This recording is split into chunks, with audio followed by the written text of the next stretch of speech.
बरं झालं आला सोन्या, काही खोट नाही. कुशीत नसतं पिल्लू तेव्हा घाबरतेच रे आई.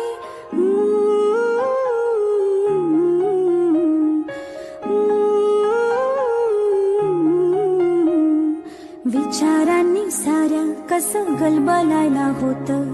अंधार असतो फार मोठा, पिल्लू असतं छोटं. विचारांनी साऱ्या कसं गलबलायला होतं. अंधार असतो फार मोठा, पिल्लू असतं छोटं. नाजूक नाजूक त्याचा जीव, नाजूक नाजूक मन. कोळी कात सोसेल कसे भविष्याचे धन. लहान आहेस तोवर निदान कुशीत घेता येईल. मोठा होशील उडून जाशील तेव्हा काय होईल.